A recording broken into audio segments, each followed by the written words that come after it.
देख रहे हैं सिटिंडिया न्यूज चैनल, हक की आवाज।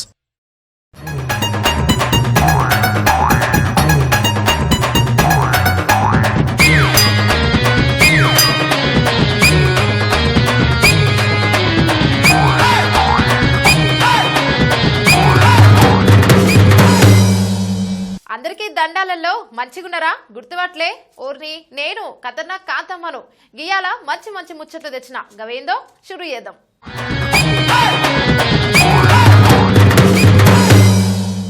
15 ఆగస్టు అంటే దేశం మొత్తం జరుపుకునే పెద్ద పండగ. బడి పిల్లలకు పిప్పర్మెంట్లు బిస్కెట్లు ఇచ్చే పండగ ఏదంటే 15 ఆగస్టు అని టక్కున చెప్తారు. ప్రతి ఏటా దేశ రాజధాని ఢిల్లీలా మస్తు పెద్దగా జరుపుతారు. కానీ ఇప్పుడు కరోనాతో ఎర్రకోట కాడ సైనికులు నిండుగా డ్రెస్సులు వేసుకొని విన్యాసాలు చేస్తున్నారు. మన దేశంలో అతిపెద్ద పండుగ ఏదంటే జెండా పండుగ అని అంటారు. ప్రతి ఏటా ఘనంగా జరుపుకునే ఈ పండుగ ఈసారి మాత్రం అంగు ఆర్భాటాలు లేకుండా జరపాలని కేంద్ర రాష్ట్ర సర్కారులు నిర్ణయించారు. కారణం ఏంటంటే మనందరికీ తెలుసు కదా, ఇంకా మన పక్కనున్న డ్రాగన్ కంట్రీ తెచ్చిన కరోనానే.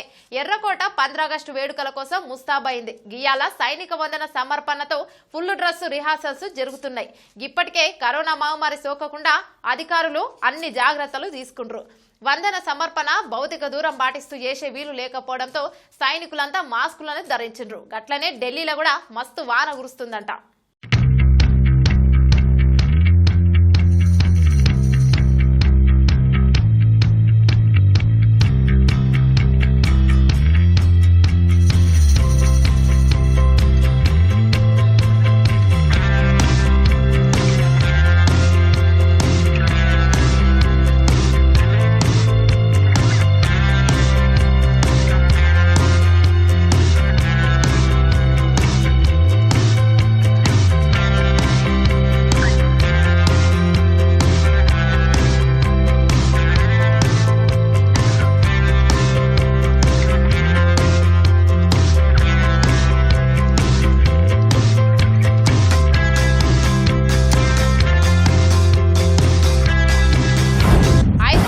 వానలు దంచి కొడుతున్నాయల్లా. రాత్రి నుంచి ఒకటే వాన. గట్లనే రాష్ట్రం మొత్తంలో కూడా వానలు పడుతున్నాయి. దీంతో అంతా ఇండ్లకే పరిమితం అవుతుండ్రు. కొలువులకు పోయేటోళ్ళు మాత్రం చాలా ఇబ్బందులు పడుతుండ్రు. ఉపరితల ఆవర్తనానికి తోడు ద్రోణి ప్రభావంతో హైదరాబాద్ తో పాటు తెలంగాణ వ్యాప్తంగా మస్తు వానలు పడుతున్నాయి. రాత్రి నుంచి ఎలవకుండా వానలు పడుతూనే ఉన్నాయి. దీంతో ఒప్పులో ఉండే ప్రాంతాలన్నీ నీళ్లతోని నిండిపోయినాయి. గట్లనే బండ్ల మీద పోయేటోళ్ళు కొలువులకు పోయేటోళ్ళు చాలా కష్టాలు పడుతున్నారల్లా. ప్రజలారా, ఏది ఏమైనా భౌతిక దూరం మాస్క్ మస్ట్గా మర్చిపోకుండా ఉండండి. పోరగాళ్లకు ఎంత చెప్పినా వినరల్లా. నీళ్లతో పరాష్కాలు వద్దంటే ఈనరు. తీరా ప్రమాదం జరిగినాక మొత్తుకుంటే ఏమొస్తుంది? ఏం రాదు. ఇప్పటికే వానాకాలంతో నదులలో నీళ్లు మస్తు ఉన్నాయి. అయినా గీలు చూడుండ్రి, వినకుండా ఎట్లా పోతున్నారో. చివరికి ఏమైందో మీరే చూడుర్రి. చెరువులు నదుల జోలికి వెళ్ళొద్దని మొత్తుకున్నా ఈ కుర్రాలకు అర్థం కాదేమో. ప్రాణాల మీదకు వస్తే మాత్రం ఎదుర్కొనే ధైర్యం ఉండదు. ఇప్పటి వరకు లెక్కలేనంత మంది నది ప్రవాహంలో మునిగి చనిపోయారు. అయినా వీళ్లకు బుద్ధి రాలేదు. ఇంట్లో తెలవకుండా 3 యువకులు సట్లెజ్ నదికి పోయిండ్రు. అక్కడ నీళ్లు తక్కువ ఉండేసరికి నది సగానికి పోయిరు. సరిగ్గా సగం దూరం వెళ్ళిన తర్వాత నదిలో నీళ్లు మస్తు పెరిగినాయి. వరద ముంచెత్తడంతో కాలు గదపలేని పరిస్థితి నెలకొంది. గక్కడే రాళ్ల వద్ద ఆగిపోయిరు. వాళ్ళని గమనించిన అక్కడ స్థానికులు టైరు ట్యూబ్ ని అందించారు. దీని సాయంతో 3 యువకులు బయటపడ్డారు. ఇంగనైనా మారండి నాయన, లేకపోయింటే అల్ల కొట్టుకపోతారు. పామును చూస్తే సచ్చేంత భయం. గందులో 10 అడుగుల నాగుపాము అంటే వామ్మో అని లగెత్తుతాం. ఈ నాగుపాము ఇంట్లోకి పోవడంతో ఇంట్లోలంతా వామ్మో పాము అని భయంతో ప్రాణాలు అరచేతిలో పెట్టుకున్నారంట.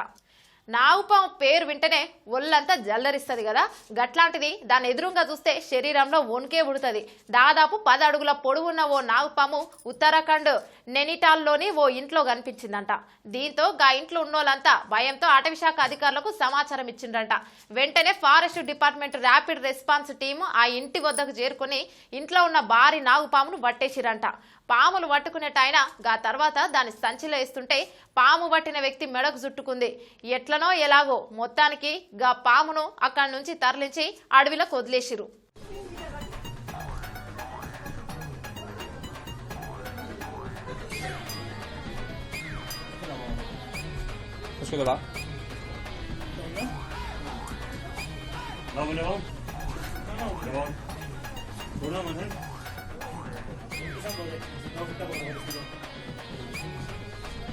चलो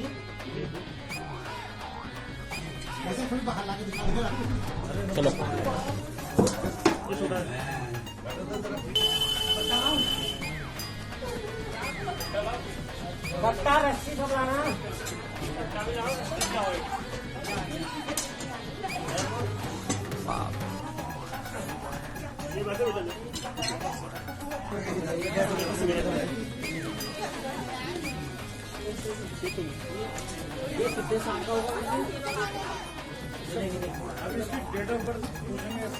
रस्सी रस्सी रस्सी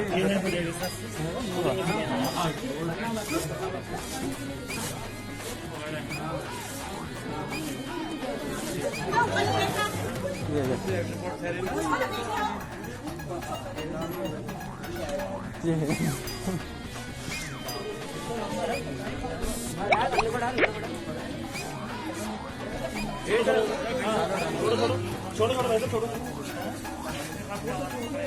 यूज करो यूज करो దేశంలో విగ్రహాలకు కోట్లకు కోట్లు ఖర్చు పెడతారల్లా కానీ అడవిలున్న పేద ప్రజలకు రోడ్డు రవాణా సౌకర్యాలు మాత్రం కనిపించరు. ఎన్నికలు వచ్చినప్పుడు మాత్రమే గుర్తుకొచ్చే ఓటర్లు తర్వాత గుర్తుకు రారా, వారి సమస్యలు వట్టవా అని నేను అంటం లేదల్లో ఈ వీడియో చూసినోళ్ళు అంటున్నారు. నాయకులు దలుచుకుంటే ఏమైనా చేయొచ్చు కానీ లాభం లేకుండా ఒక్క పని కూడా చేయరు. ఓట్ల కోసం పుట్టలా దాగున్న మనుషులను సైతం వెతుక్కుంటూ వస్తారు. కావాల్సిన అన్ని ఇస్తామంటారు. తీరా ఎలక్షన్లు పోయినాక ఎవ్వరు మీరు అన్నట్లు చూస్తారు. అందుకే మధ్యప్రదేశ్లోని అన్పూర్ గ్రామంలో విద్యుత్, రోడ్లు మొదలైన సదుపాయాలు కల్పించాలని గక్కడోలంతా లోక్సభ ఎన్నికలను బహిష్కరించారంట. గిట్లా చేస్తే ప్రభుత్వం ఊరుకుంటుందా? గక్కడున్న సమస్యలన్నీ పరిష్కరిస్తామని చెప్పి చేతులు దులుపుకున్నది. కనీసం గ్రామానికి దగ్గర ఓ చిన్న హాస్పిటల్ కూడా లేదు. ఇట్లాంటి పరిస్థితులలో ఓ మహిళ తీవ్ర అనారోగ్యంతో బాధపడుతూ హాస్పిటల్ కు తీసుకెళ్లడానికి వాహనం కూడా లేదు. ఏం చేయాలో తెలియని భర్త ఆమెను మంచం మీదనే పడుకోబెట్టి కొడుకు మనవల్ల సాయంతో హాస్పిటల్ కి మోసుకెళ్తున్నాడు.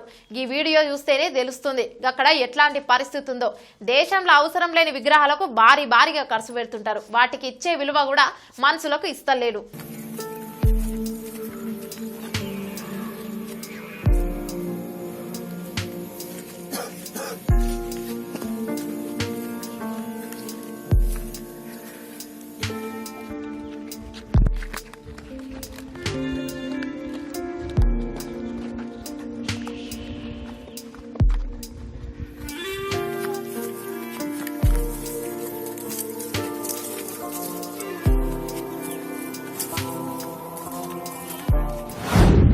మొన్నటిదాకా అమెరికాకు ఎవ్వరు రావద్దని చెప్పిన ట్రంప్ సారు తన నిర్ణయం మార్చుకున్నాడు. ఇదేందనుకుంటారు కదా, తెలుసు కదా మన సారు ఎప్పుడు ఎట్లుంటాడో గాయనకే తెలియదు మరంటూరు విన్నోళ్ళంతా. గా H1B వీసాదారులకు అమెరికా మళ్లీ ఊరట కల్పించిందల్లో. గా వీసా ఉన్నోళ్ళు పాత ఉద్యోగమే చేసేందుకు ట్రంప్ సర్కారు అనుమతి ఇచ్చింది. వీసా నిషేధానికి ముందు ఎట్లాంటి ఉద్యోగం చేసిరో గదే ఉద్యోగం చేసుకోవాలంట. గిట్లనే H1B వీసాదారులపై ఆధారపడేటోళ్ళు జీవిత భాగస్వాములు, పిల్లలను కూడా అమెరికా ప్రయాణం చేసేందుకు అనుమతిచ్చిరు. ఇగో గియి ఇవాల్టి ముచ్చట్లు మంచిగున్నాయిలే. మళ్ళీ రేపు కూడా మస్తు ముచ్చట్లతోటి మళ్ళీ మీ ముందుకు వస్తా. అంతవరకు ఉంటాయిగా.